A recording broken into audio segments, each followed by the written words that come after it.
All of these are the isms that actually have set a worldview of pro-abortion activity. The worldview in conflict, and he gives us a nice little graph. I love this graph that he gives. It's showing, just leave him alone, honey, pro-life Christian position versus the pro-abortion culture of death and position. So you've got, for instance, Jesus Christ is the Lord of life, and then the pro-abortion stance is worship of no God or worship of pagan deities. And you get humanism as its own religion. Authentic freedom on the pro-life. Authentic freedom is always accomplished with duties and responsibilities of others. And freedom of choice then becomes the pro-abortion position. Abortion is murder and the violation of fundamental human rights is the way that pro-life sees it. Abortion sees it as a fundamental human right. Then you've got the pro-life initiative saying women are partners with men in marriage and society. And then pro-abortion is women are in competition with men in marriage and society. And again, that's the manifestation, in my opinion, of the Jezebel spirit. Worldview in conflict, he goes on to show that what we're seeing is sex is an activity. It removes the person altogether and becomes a hedonistic sexuality that is mandatory education in our schools as part of this problem. It goes again, be fruitful, multiply, because children and fertility are a burden and considered a curse, and large families are being irresponsible. This is the Scorpio, because this feminine entity has perverted our understanding, and with union with Draco the Dragon, it has confused our understanding. Contraception now is seen as a freedom from fertility. See how now fertility is seen as something we need to be freed from. That's Draco the Dragon, the great deceiver, and a result of that, and a union or a fruit, if you will, with the Hydra the serpent is death. Or barrenness, closed womb, which again is the Jezebel spirit, by being the very opposite of receptivity. Promiscuity is a human virtue, and chastity is ridiculed. Draco the Dragon turning and flipping everything upside down. Embryonic stem cell research is advancing science and leading to cures for other human beings. That's Hydra the serpent. It's all three. Really, all of these are all three, and I could pick it apart for you, but it'd take forever. Physician-assisted suicide, euthanasia, homosexuality is a lifestyle and should receive endorsement from society and is equal to marriage. A good friend of mine, Father Bryce Sibley, said that once you remove the procreative means and reason for the sexual union, that doesn't matter what you put in that hole, because that hole no longer has a purpose other than for pleasure seeking or whatever you want it for. So I really like the way he made that. Genders are defined by social convention and are no longer fixed in nature. We got that going on right now with Chaz Bono. Population control to keep down the breeding of those peoples considered undesirable. And of course, Margaret Sanger, who developed Planned Parenthood, that was her whole agenda, is to depopulate the Negro population and the undesirables. A lot of people don't realize that. Look it up. It's very easy to find. Blood money is a great way.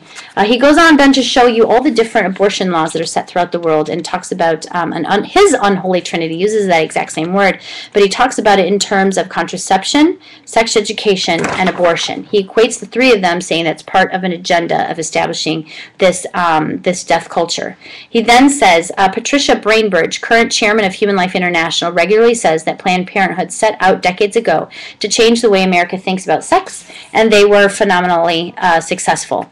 And I just thought he should have expanded that to say sex, both as a noun and as a verb. We need to understand that two things have been distorted, okay? And they're very much united with one another and almost can't be broken apart, but yet we do need to think about it. Sex as a noun, what it means to be made male and female, as well as sex as a verb, meaning the union of male and female, that noun as sex. Then, in what sense is the promotion of abortion a conspiracy? He very much talks about it being conspiracy. He very much talks about how Pope John Paul II described it as being a conspiracy, and then naming that conspiracy against life as international institutions engage in encouraging and carrying out campaigns to make contraception, sterilization, and abortion widely available. He says that attacks against life are greater than the world has ever known and is spreading. There's a legal, scientific, and social consensus for these attacks, that the conspiracy is international, and it's a conglomeration of powerful institutions working together. It forces its ethnic of killing on others in a systematic and scientific way. The conspirators are aided and abetted by powerful media propaganda. The conspiracy is driven out by anti-values or distortions of true values, and it identifies those with human or religious values as enemies. That's us, folks. Yes, I'm so intolerant, I'm so bigoted, closed-minded, because I believe that marriage should be between a man and a woman. The Holy Father does not call this conspiracy against life demonic, but the way he describes it is it allows for deeper reflection, and this is what he says. That something so vast, so coordinated, and so objectively evil cannot be driven merely by human ingenuity, nor is it driven only by human sinfulness. The description indicates a demonic intelligence behind the conspiracy. It goes on to talk about how we can know that. Then the next one is, in what sense is the abortion business demonic? This is when, folks, he gets into Moloch. That's who's on the front of this book, by the way. There we go, Moloch. Moloch is the ancient Old Testament god that required the ritual blood sacrifice of children that were offered to him. It's the demon of child sacrifice appearing in many forms and cultures throughout history. This is what I found also in this diabolical, unholy trinity of these three, Osiris, Isis, and Horus, is this same kind of theme threading throughout history from the beginning of time. He labels them as Phoenician, Carthaginian, Canaanite, Celtic, Indian, Aztec, and others, but is always the same bloodthirsty beast that demands the killing of children as a form of worship. The demon seeks public endorsement and new forms of expression of this worship.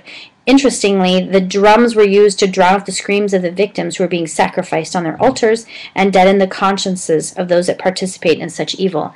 That made me think about if there's a deadening of conscience that he believes takes place with the beating of the drum, then I know that some persons would definitely think that, that the introduction of drums in music maybe is something that also is about a deadening of a conscience, and some talk about it being a moving beat towards something.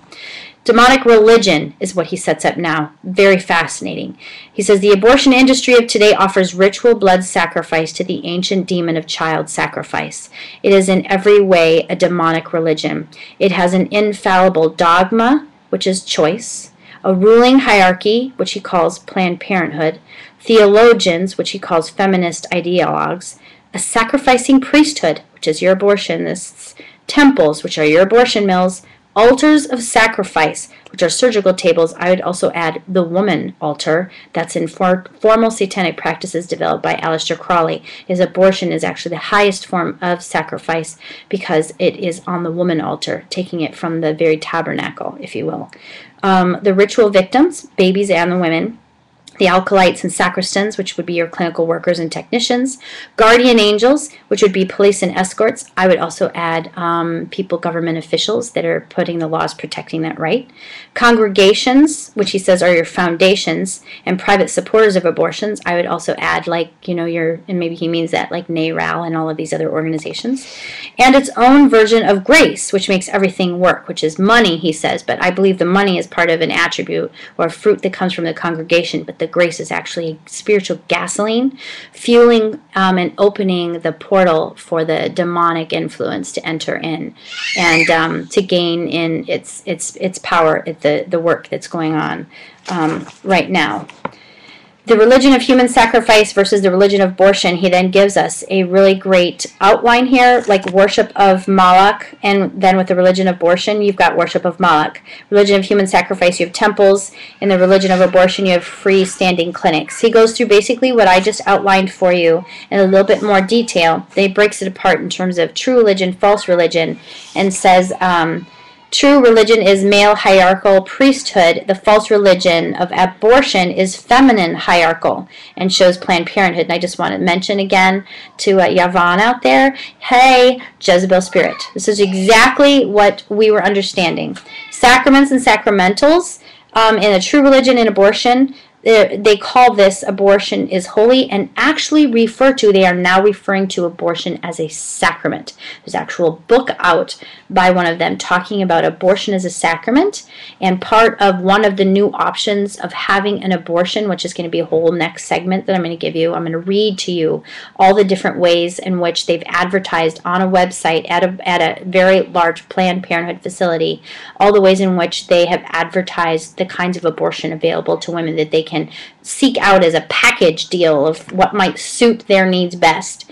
And so this sacrament, that some of it even includes, having a bonding experience with your baby, time with your baby after the abortion so that you can say goodbye. It's just crazy stuff. Or baptize your baby. Isn't that just weird and crazy that they're having this kind of thing that's added? So the next segment, I'm going to go over and read those to you. So stay tuned for the next part.